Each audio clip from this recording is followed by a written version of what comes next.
Good evening, everybody. I'm Jim Olson from Signature Sounds. Welcome to another, the final in our series of Backstage Sessions, conversations about music. We've been doing this all winter long on Sunday nights. Had some amazing conversations. And tonight's show was supposed to have been this past Sunday, but due to some complications, due to storms, here we are on a Wednesday night. And I'm glad you're along with us. Before we get going tonight, I just want to give a big shout out to the person who thought this whole concept up and has been putting the entire series together, Lynn Bertrand. Done a fantastic job in the first season of the Backstage Sessions. I hope it's something that's going to continue on next year and beyond. And also big thanks to Jared Libby, who's been engineering these sessions. Well, we have got a great final show for you tonight with a wonderful musical guest. Parker Millsap is with us tonight, and Parker will be interviewed by Jessie Scott. First, a little bit about Parker Millsap. If you don't know him, he grew up in a small town in Oklahoma, Purcell, Oklahoma, and he was raised on Texas songwriters like Townes Van Zandt and Steve Earle, but also grew up in the Pentecostal church. And Parker started writing songs in his early teens. He made his debut album in 2012 when he was just 19 years old, a fine album called Palisade. He was quoted in those early years as saying, "I grew up in the Pentecostal church, so the vocal style of the music there and how the preachers preached are where a lot of what my music comes from. Also, my parents listened to a whole lot of blues music. So I got both sides, the devil and Jesus." And you definitely hear that tension in Parker Millsap's music. He's put out 4 albums altogether and has a new one coming out called Be Here Instead. And Parker released the song The Real Thing about a month ago. It soared right to the #1 position in the Americana charts. And for those of you here in Western Mass, you might have caught Parker at Green River Festival back in 2015. He's also been to the Shea Theater, and we're thrilled to have him with us tonight. To host the interview tonight, Jessie Scott, a wonderful DJ radio host and someone who's really the architect of the Americana format. She's had a 50-year career in radio. I first became aware of Jessie when XM radio started, about 20 years ago. Jessie programmed an amazing station called Cross Country. Those of you who are early adapters to XM probably remember that as fondly as I do. It was really the first Americana national network before all the streaming stuff took off. Jessie's also been the Americana editor and chart editor at the Gavin Report.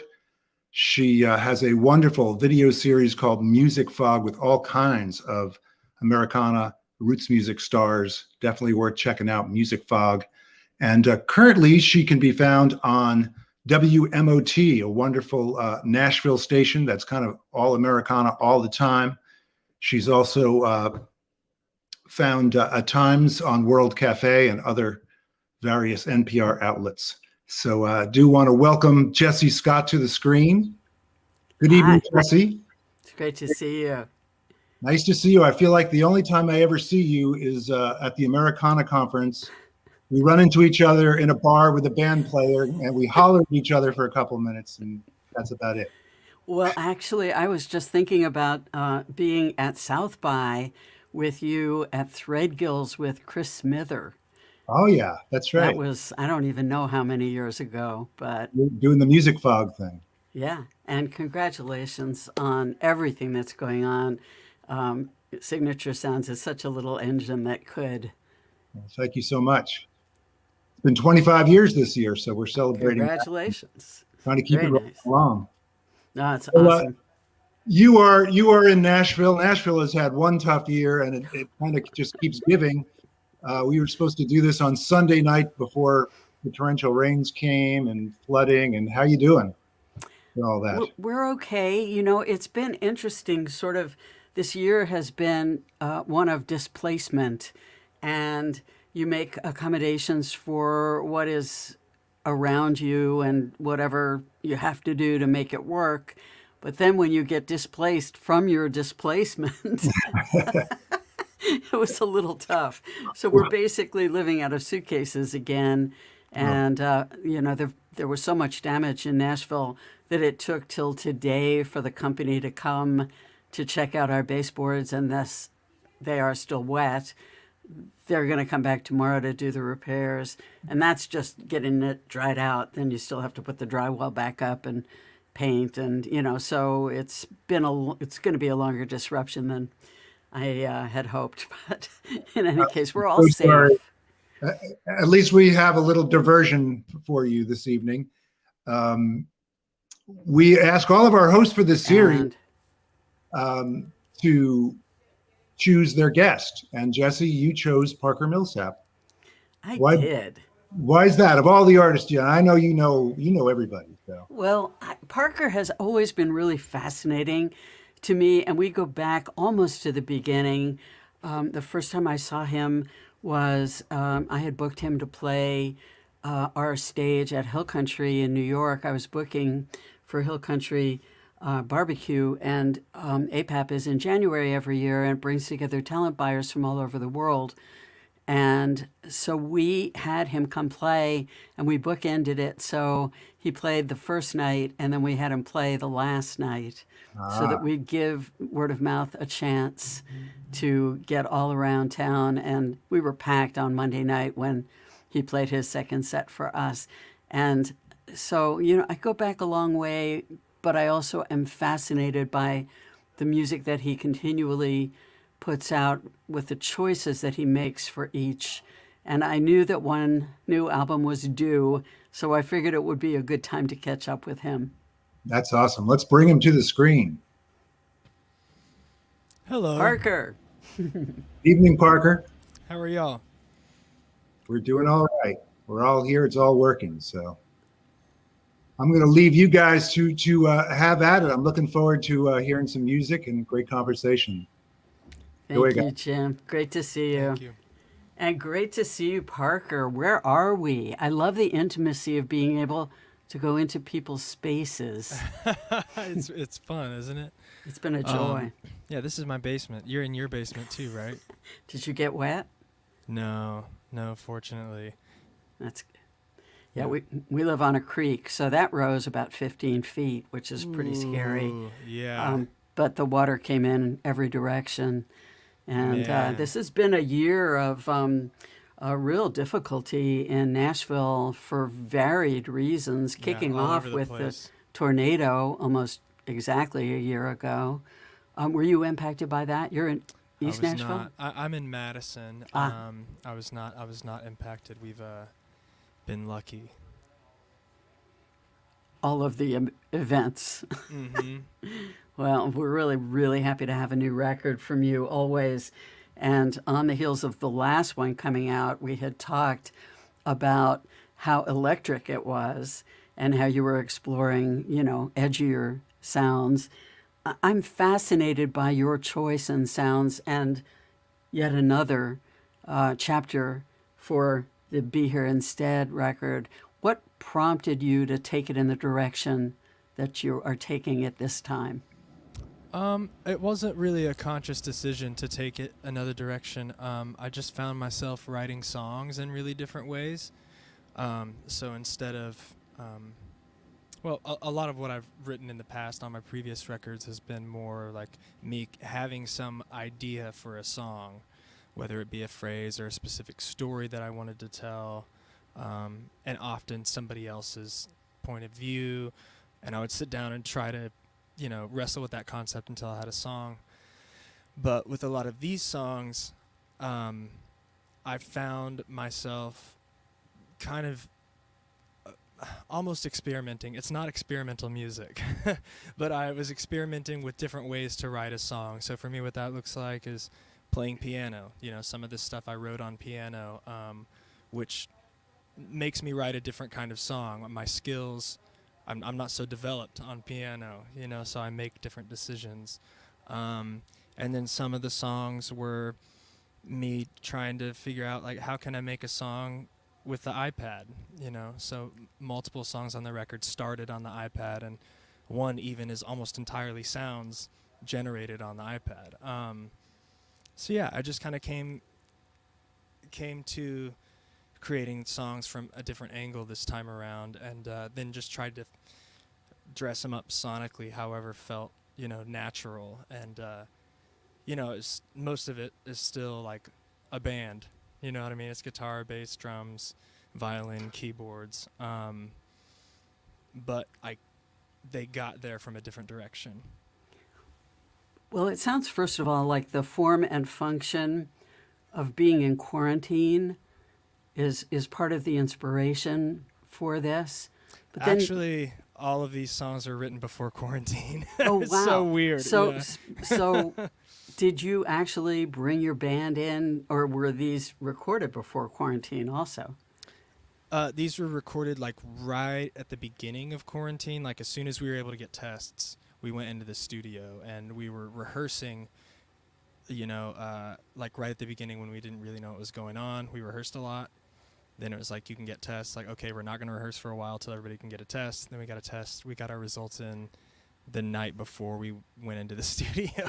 So, yeah, but I wrote a lot of them on my own, and then, you know, brought them to the band with ideas, and we did a lot of rehearsing just so we could go in and do it live, because I like playing music with people, you know, rather than sitting down and going track by track and like, what next? Yeah. So was it all Nashville people? I guess, yeah, it was this time around. Ryan Connors on keys. That was fun. I've never really tracked or had a keyboard player in the band, and he's really great. So that was a real joy. Dan did all the strings and violin on it, who's been with me for a while. And then the rhythm section are Taylor Zachary and Matt Novotny, and they were in a band together called Blank Range. So I kind of stole them for this record. I love Nashville for its amazing circle of musicians, and the depth and breadth is breathtaking, really. It's great. You can't throw a rock without hitting a extremely talented musician here in Nashville.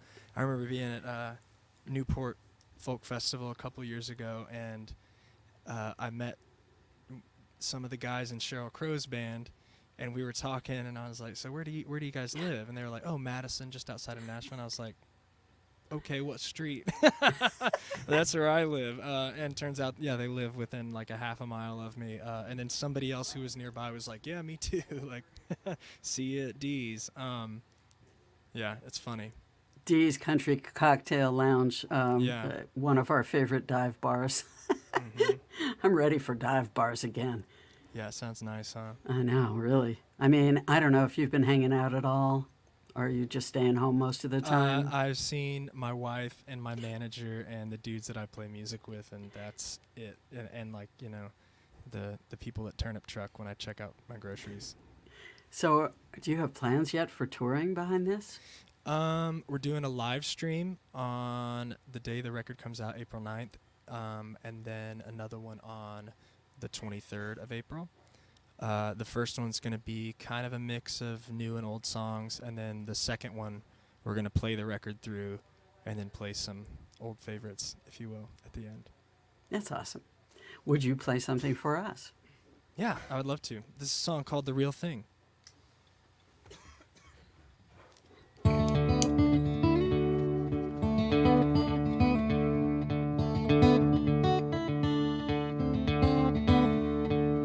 Give me something real, give me something true, give me something I can feel, give me some of you.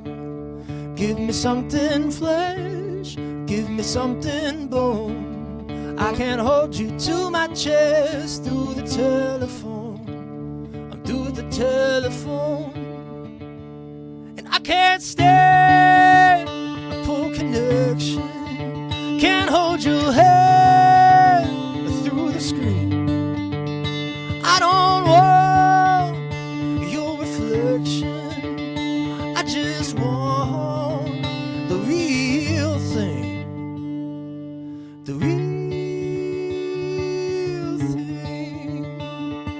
the real thing.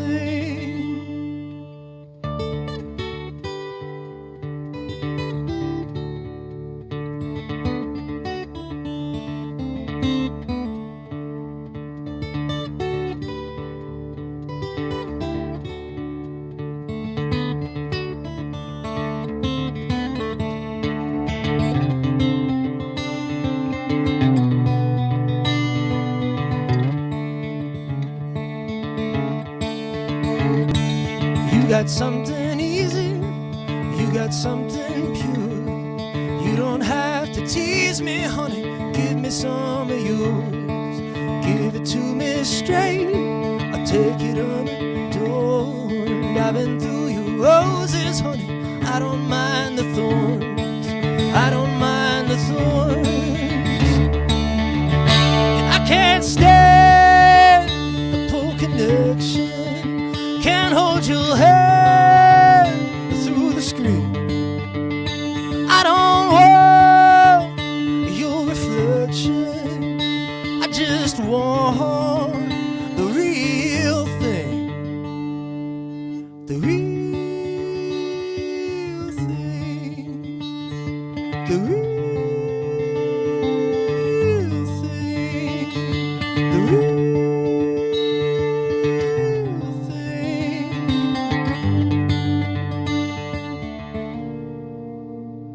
the real thing.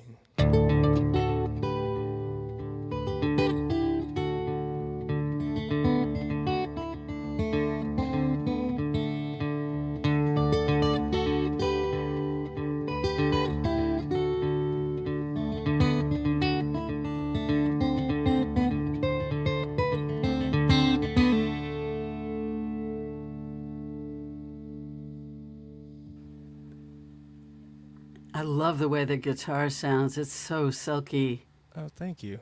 beautiful, and a beautiful song. And I know that you wrote it for your wife, Yeah. but it certainly serves this time for all of us. It does. Yeah, it's weird. It's almost become more relevant for me as time goes on. Well, and I want to take you back, actually, I guess, to the last time we were in the studio together, which was maybe 2 years ago, and I invited you to come play 895 Fest for us at WMOT. That was going to be happening at the end of May, and you were getting married that weekend. Yeah. So congratulations. Thank Do I you. have the timeline right? Yeah, it was. I believe it was June 1st. Yeah. No, it was June 1st. Yeah, but 2 years ago, right? Yeah, 2 years ago. That's so awesome. Well, congratulations on that, Thank you. and congratulations on moving to Nashville. I want to trace a little bit of your history in Oklahoma and the history of Oklahoma music because it's so deep and rich. Yeah. Growing up, how were you turned on early to people like Leon Russell and J.J. Cale, the Red Dirt folks? I wasn't really aware of much of that until I was at least well into high school. And then some of it started to show up on my radar, but really right after high school is when I really dove into, Leon Russell and J.J. Cale and, the whole Oklahoma list, like all the records that Jim Keltner's on. You know, there are a bunch of great musicians from Oklahoma, as well as songwriters. Sure are. There's something in the water there. And, there's certainly It's like chromium. a legacy that kind of, your generation includes Fulbright and Moreland. And were you friends with any of them? Did you know them? Oh yeah, I know those guys. And we've played a lot of the same festivals and gigs, and I really look up to them. Like, if it weren't for guys like that, I don't think I would have entirely understood that this was an option, that you could be a working songwriter and musician. I love the way you were described to me first by Davis McClarty when I booked you in New York, that I wasn't to look at you, I was to look at the audience respond to you, and the first song was You Gotta Move. And to make sure that I was looking at the audience for the jaw drop. You make it hang in the air. It's those notes just are delivered as mist over everybody. And sure enough, I was watching the audience do exactly what Davis McClarty said they were going to do. That's awesome, and thanks again for having me. Then I wouldn't totally be here today without you. Well, I'm sure you would have anyway. But the other thing that we happened just upon was your birthday. You came and played, came back to play Hill Country Barbecue for your 21st birthday, both in D.C. and then in New York. So between those two dates, which were back to back, you turned 21. Yeah. So that was pretty joyous. Definitely. Yeah. And let me also ask whether, you mentioned Townes Van Zandt, how much of the Texas songwriters, troubadours, have impacted you through the years? Yeah, I've listened to a lot of, really it started with Lyle Lovett and Robert Earl Keen. Those are my two, what I exclusively listened to as a, I guess 7 to 12-year-old or something, and past that. But then once I got into high school, I discovered Guy Clark and Townes Van Zandt, and let's see who else. I guess Billy Joe Shaver's from Texas, right? Yeah. Wake up. Yeah. So I discovered all those guys, and I love that style of introspective songwriting, and even just guy with a guitar, telling a story or singing a good tune. Something in the water there too. Yeah, there's I definitely find it something in the water in interesting Texas. that there's always, states that abut. There's always a competition. You have that with New York and New Jersey, and Texas and Oklahoma have a little bit of that. Elbowing. Definitely. Yeah, definitely. I feel like most Okies' impression of Texans is that they're loud. And wear those hats. And they wear those hats. And you made your way to Nashville. What pulled you down here? Really, it was the biz. I ended up finding a manager that was based here in Nashville and working with with 30 Tigers, the label and distribution company. And they're based here in Nashville. And it's a lot easier to tour from Nashville. There are just a lot more cities within 4 hours from Nashville than there are from Oklahoma City, which is basically where I was living at the time. And it's been worth it. And there's a community here of people who make music for a living that's just a little bit, I don't want to say more robust than the scene in Oklahoma, because that's not what I'm trying to say, but just there's a lot more people doing it here, so it makes it a little bit easier to keep doing it for a living. Yeah, I think that's true. And there are also all the attendant folks. There's engineers. There's booking agents. There's great studios. Incredible. Yeah, all of it. So I'm also really, really happy to be back here. Because there is everything here, and there are people moving here. It seems like every week I hear of somebody else, coming to the fore. Sarah Jarose, for instance, who was living in New York from Texas, and during quarantine she moved here. You guys did a show together that was pretty impressive in Atlanta. Fun. Oh yeah. When Elton saw us, is that what you're referring to? Yeah. Yeah. We did a whole string of dates together, and Elton showed up to our Atlanta gig. It's pretty surreal. At the time, we had a pretty rough looking tour van, and it was parked behind the venue, and we got word, that he was coming. But then these 3 Escalades, nice Escalades, pull up next to our ratty van, and Elton and his band get out, and it's amazing, and they're all so nice. And then he asked me, he was like, "Where's your tour bus?" And I was like, "You park next to it, man. It's that van with the paint peeling off." So, anyways, he watched the show and his band watched the show, and they were all super complimentary. And yeah, he's a hero. Like, my life is better for having Elton John in it for sure. Well, and I love that he tweets, so he lets people know, Mm-hmm. you know, that are in his audience about upcomers that they need to know about. And I think it's a lovely passing of the baton. Yeah, he's a real advocate for up and coming artists. I love that. Would you play another song for us? Yes, let me switch guitars. How many guitars you have back there? I don't want to tell you. We're talking with Parker Millsap from Madison, Tennessee, which is a suburb of Nashville, just up the road a piece. Nice color. Oh yeah, we got a Stratocaster for this Ooh. song. This song's called Vulnerable. And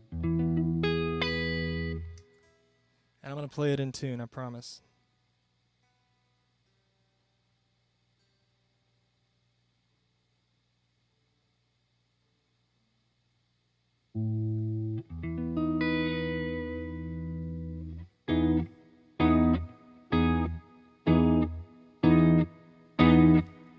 You think resistance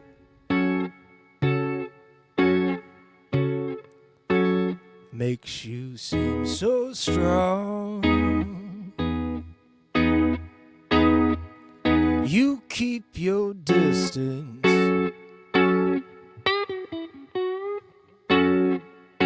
then wonder why we don't get along.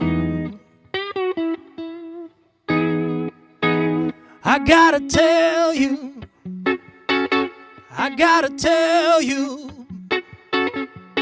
there's a better way.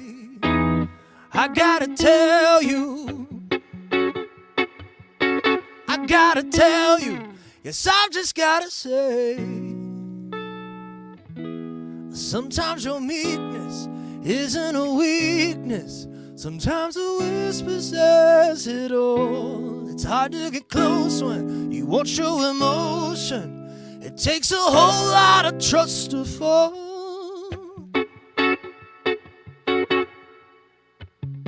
So you've got to be vulnerable.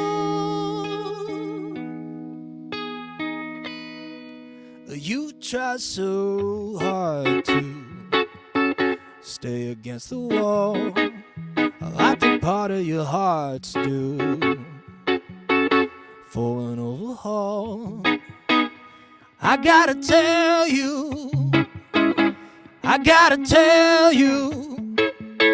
you're gonna have to open up. There's no such thing as close enough. But sometimes your meekness isn't a weakness. Sometimes a whisper says it all. It's hard to get close when you won't show emotion. It takes a whole lot of trust to fall.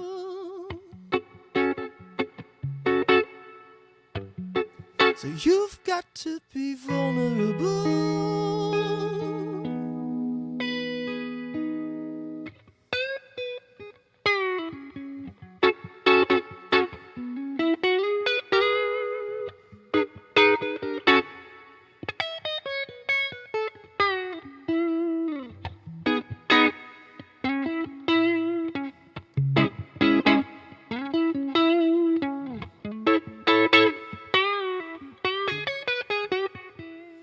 Sometimes your meekness isn't a weakness.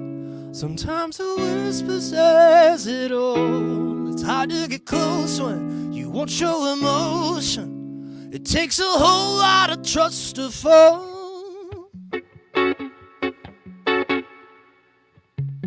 So you've got to be vulnerable.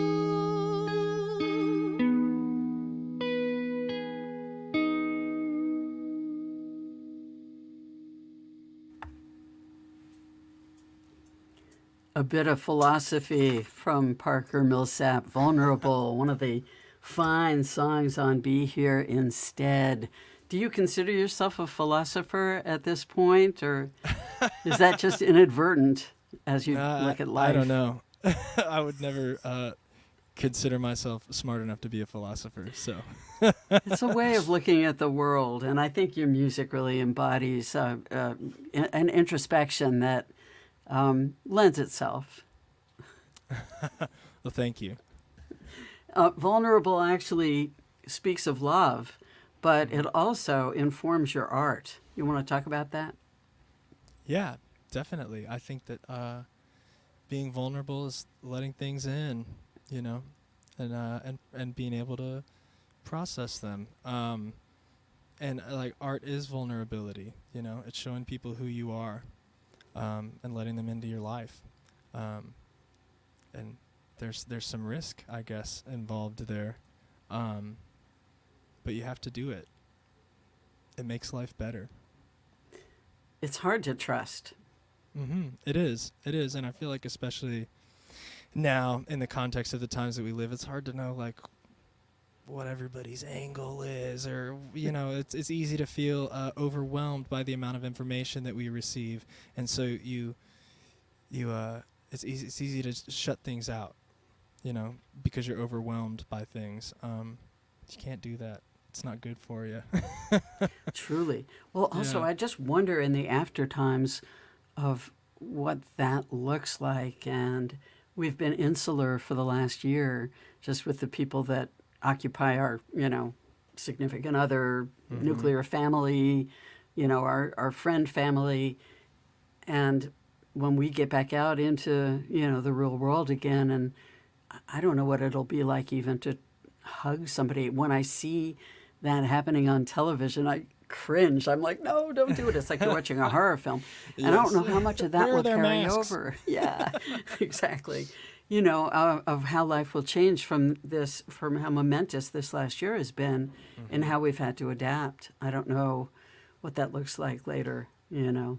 Yeah, I think we're all going to have to be really patient and gracious with each other, you know, because we're like, I feel a little bit, I have hermetic tendencies, like I'm kind of a loner as it is, and this year has been kind of a great excuse for that piece of myself to like really rear its head. So it's going to, yeah, we're going to have to be gentle with each other when we get back out there, because Serious. I feel like I know I've lost a lot of my normal social skills, you know, having a conversation takes practice, and when you're out of practice, you stumble a little bit, and that's okay.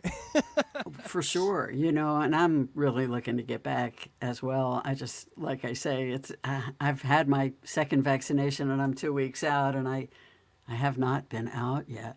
You would think that would have been the starting gate to go, but I'm still I being understand. circumspect. No, But I you've understand. also used some time to make a different kind of art through this process. Yeah. Yeah, I've done some painting. When I moved to Nashville, probably like 4 or 5 years ago, I started, or a little bit longer than that, I started painting when I would get off of the road, just kind of as I don't know, something to do when I wasn't on the road. It gradually got, you know, took up more and more time, and like now I'm in a place where I don't really paint much right now, but I know that just around the corner I'm gonna have another phase where like for 2 months that's what I care about, you know.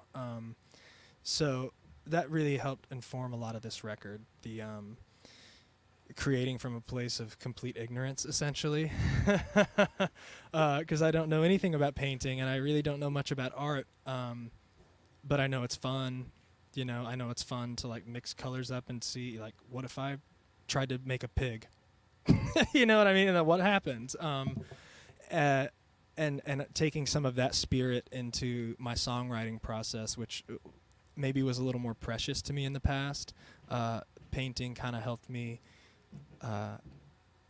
approach it from a purely creative place again, without, you know, the baggage that I've started to associate with it, with like, is anybody going to think this is good, you know, or has this already been done before? You know, artists are really good at fooling themselves into thinking that they can't do something.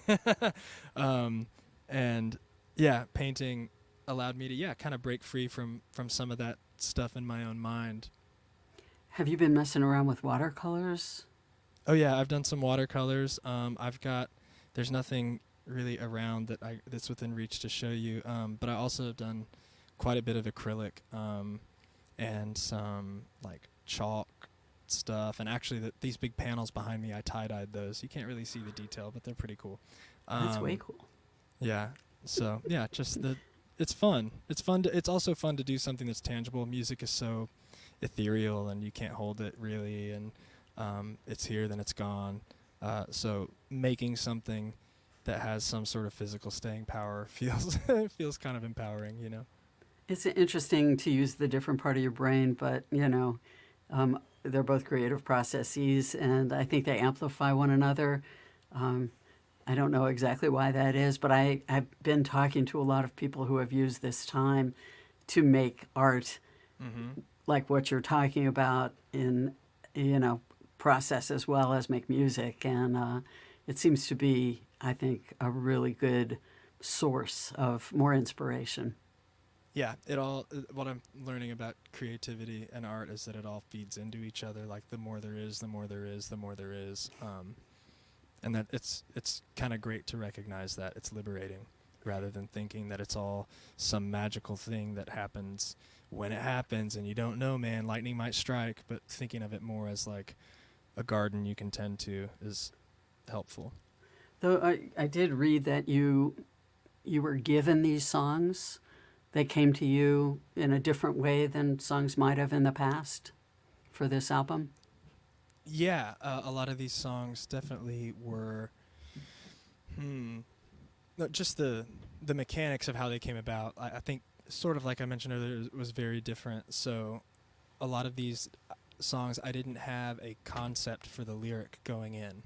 I just had like a guitar bit or a melody, or like one of the songs is a joke song. I wrote a joke song to like make fun of my wife.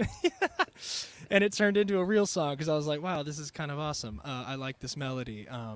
What else could I say over this? Yeah, so a lot of them came like mostly music first, and then often whatever the first lyrics that popped into my head, I would just go for it. Just like, okay, that's the idea, go. Just try to get as much out based on this little lyric piece that you have. Just keep going, don't think. And then with some refining and editing and practice and stuff, it got to what you hear on the record, but that was very different from me to have kind of melodies appear and then have to get like words into that. And I think it made me write simpler melodies because I wasn't trying to get as detailed ideas across. I could be a little bit more broad but exacting with like how the words fit into the melody, rather than trying to fit a bunch of words into like some implied melody. I can just sing a lot of these songs, just hit the notes, As you're saying this, I see paint strokes. I see seriously, I do. I mean, it's like, it makes it easier if you can just kind of get it out that way, rather than, have to have such precise scaling and, the way that the words fit into the music. It really is a wonderful thing to give yourself that freedom. Yeah, and a challenge, to try to write simpler things that still feel meaningful, to try to convey as big an idea in fewer words. Can we talk a little bit about the Beatles-esque vibe to much of the instrumentation on the record? It's uncanny and not in the retro, it's very much yours. But it also harkens back to some of the gorgeous things that the Beatles did back in the day. Yeah, there's some like Leslie guitar, there's some Hammond B3, there's some great like thuddy drum sounds, and a lot of it was recorded, live. Also, actually, it's funny you say that. The vocal mic that I sang through on the record is a U48, which was like one of the preferred Beatles microphones, and it's like a real old one. Anyways, I don't think that any of the Beatles ever sang through that microphone, but I love the Beatles. I did a deep dive into Paul McCartney and George Harrison's solo records the past few years as well, so I'm sure that has a lot to do with how it worked its way in there. I can feel the Paul McCartney in it for sure, and never really noticed that you have vocal similarity to Paul, but I hear it on this record. Thank you.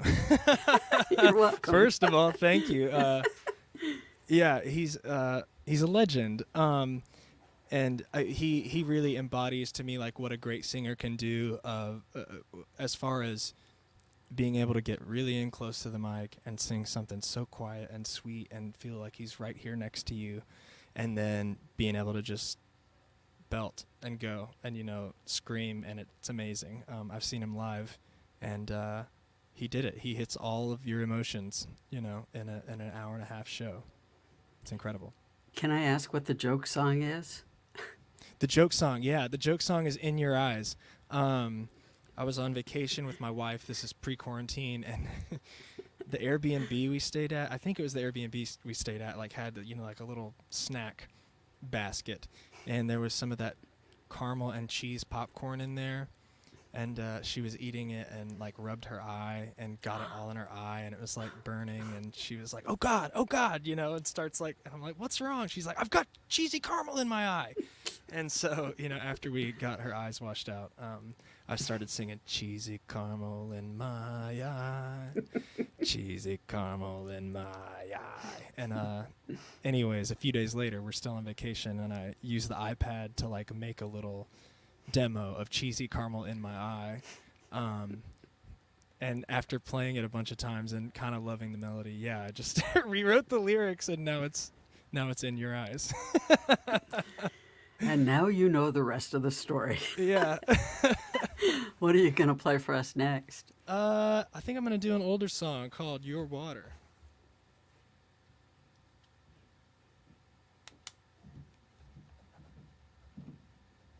Here's another good color guitar. I don't know if you can see.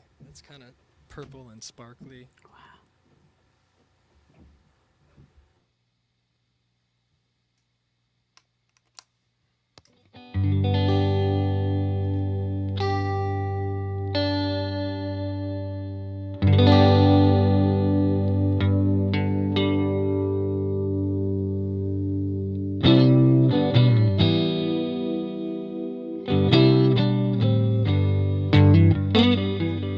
I was losing, I was lost, cursing everything that I come across.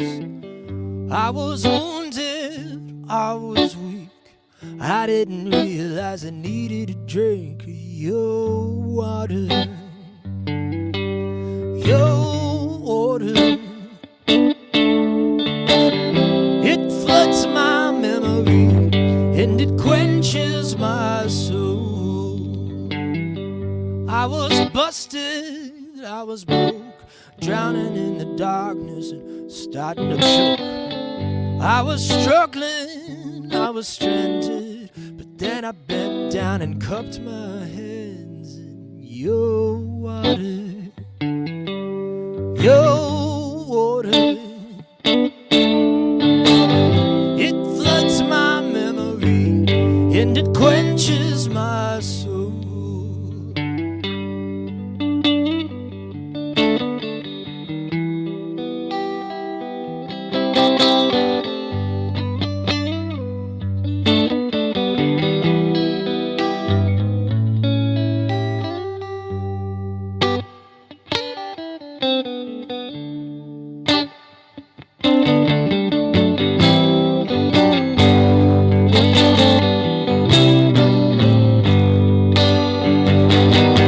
I was fumbling and frustrated, I was sluggish and sedated, I was wounded, I was wasted, I was blind up until I tasted your water. Your water, it floods my memory and it quenches my soul. It floods my memory and it quenches my soul.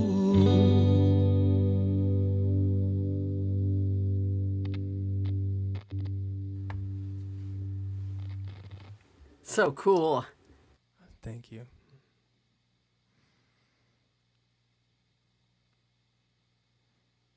Well, Are you that there? can you hear me? Yeah, I got you now. Okay, cool. I have kitties meowing and doggies barking, and sorry about all that if you can hear it. No. So I'm trying to count the amount of guitars behind you. And funny. So, well, over here, there's 4 over here. There's one in my hands. There's 1, 2, 3, 4, 5 over there. It's not enough.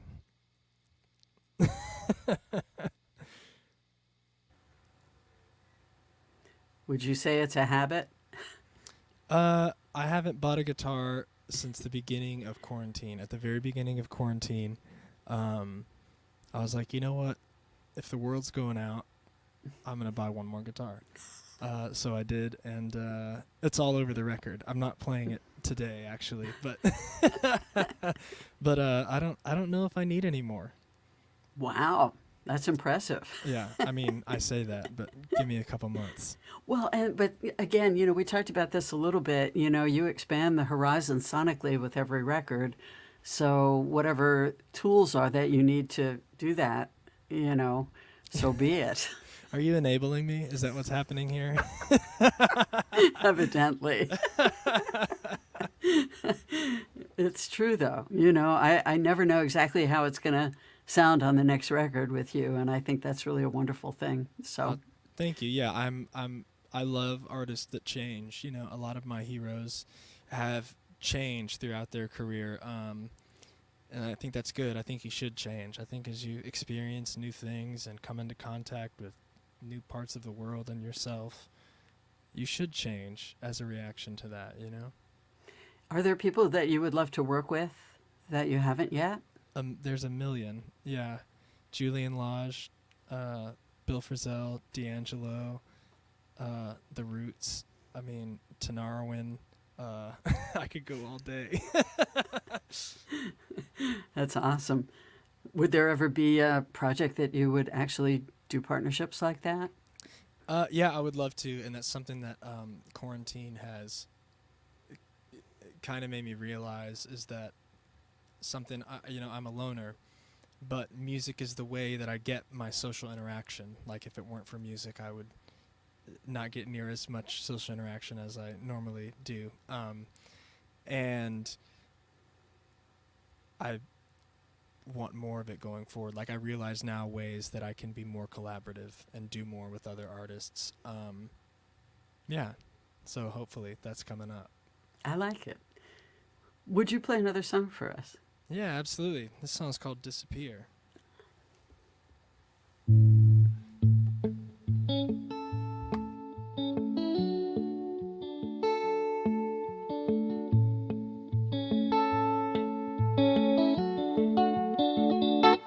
If there's coffee in the pot, leave it. What about this house we bought? We don't need it. I'm gonna tell you something, you're not gonna believe it. But I'm tired of this city, tired of this town, gonna leave it. What about all our friends? They won't miss us. How will it all end? I told her with kisses. The blacktop and the wind are gonna fix us. And I'll be your man, mama, if you'll be my missus. I'm gonna change my name, hide my face. Everybody knows us in this place. You and me, mama, without a trace. I'll hold the map, honey, if you'll steer. Make like we were never here. You and me, mama, gonna disappear. Don't forget your coat, it might get cold. Grab all the letters I wrote, we'll read them when we're old. On the front door, leave a note that says it's sold. Grab your dancing shoes, leave all the lies I've told. Don't forget the rings bought for your hands. Bring your voice that sings, your legs that dance. Leave behind the things that never stood a chance. Like your mother's good china and all our original plans. I'm gonna change my name, hide my face. Everybody knows us in this place. You and me, mama, without a trace. I hold the map, honey, if you'll steer. Make like we were never here. You and me, mama, gonna disappear. You and me, mama, gonna disappear.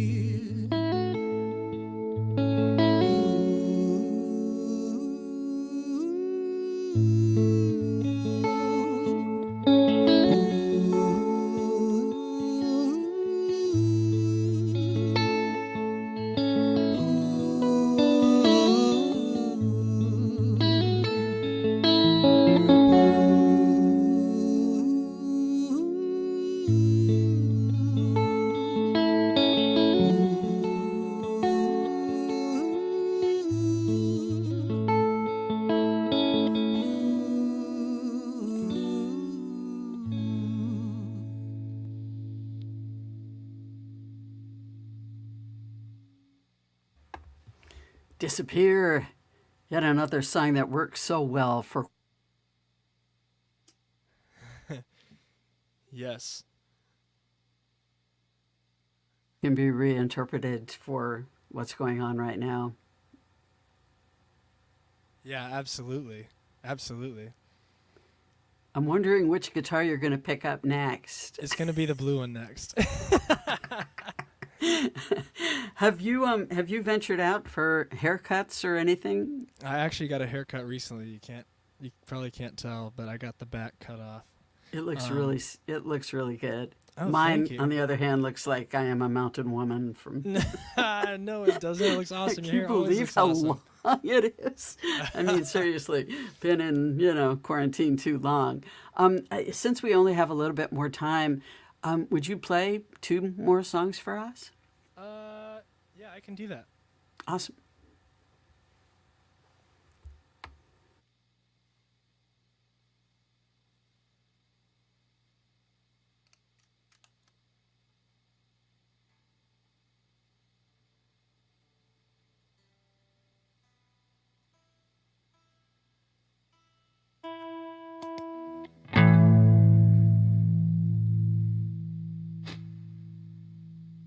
This song's called Damn It.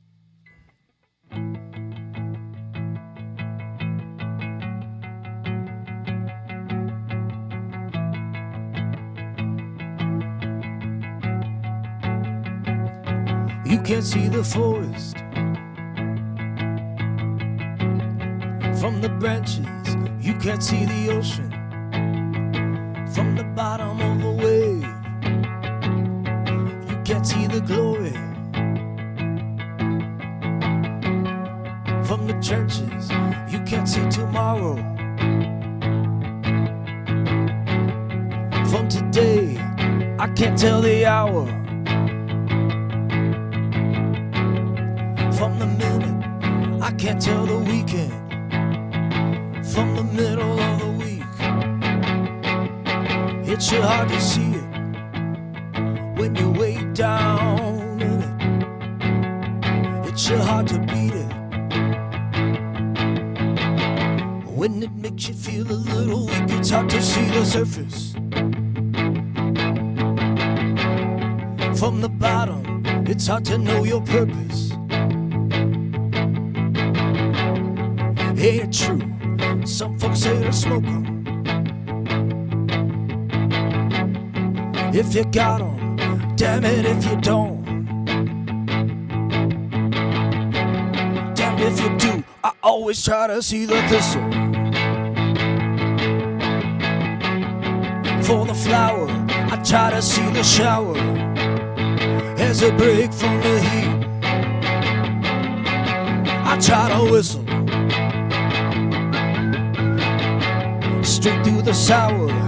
Yeah, the pill tastes bitter, but I tell you that it tastes sweet. I said it's hard to see the surface from the bottom. It's hard to know your purpose. Ain't it true? Some folks say to smoke 'em. If you got 'em, damn it if you don't. Damn if you do. It's hard to keep a secret, but not to tell a lie. It's hard to believe it when you're barely getting by. It's hard to know the answer when the question's never said. It's hard to be a dancer, baby, when you're living in your head. Now you can see the future, and you can keep the past. All the winners, they're just lucky losers, baby, you're nothing ever lasts. I said it's hard to see the surface from the bottom. It's hard to know your purpose. Ain't it true? Some folks say to smoke 'em. If you got 'em, damn it if you don't. Damn if you do. Damn if you do. That is powerful. It's better with the drums. I love it on the record. I can't wait for people to hear the record. The record is Be Here Instead, and it's coming out on April 9th. Yes, April 9th.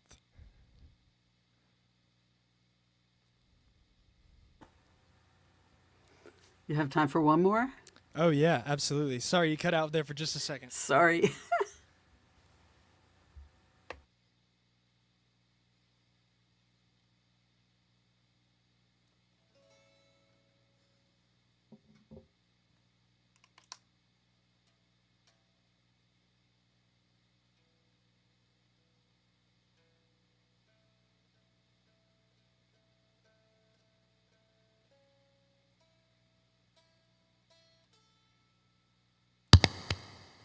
Sorry for the pop. That was me. I'm going to do a song. This one's on the new record. It's not out yet, but hope nobody's recording this.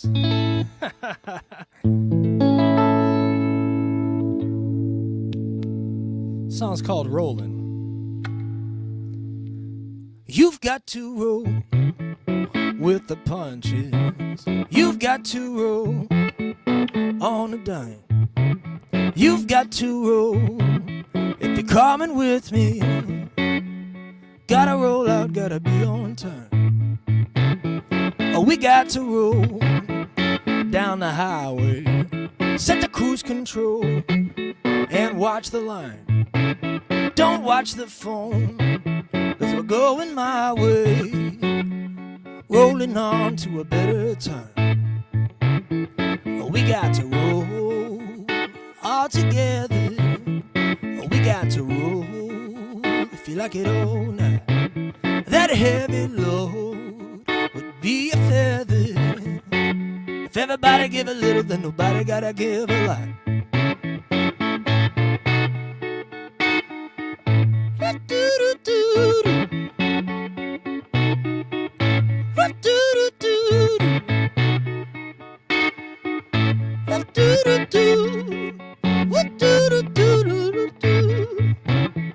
If you're gonna roll another number, you got to roll with the windows down. Or maybe wait till we're in the country.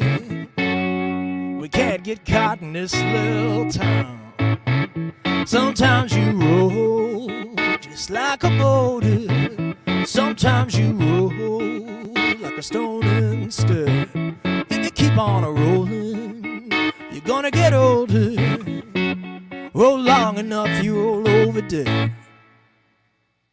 So we got to roll all together. We got to roll if you like it all night. heavy load would be a feather. If everybody give a little, then nobody gotta give a lot. If everybody give a little, then nobody gotta give a lot.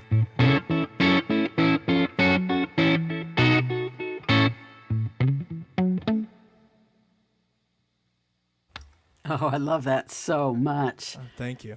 Parker Millsap, I can't wait to see you in person. I can't wait to see you with a band, and I can't wait for this new album, Be Here Instead, to hit the streets. Thank you so much for being with us. Absolutely. Thank you so much, Jessie. I really appreciate you. Likewise. And thanks to everybody at Signature Sounds for making this happen. It's been a blast. See you down the road. All right. Thank you.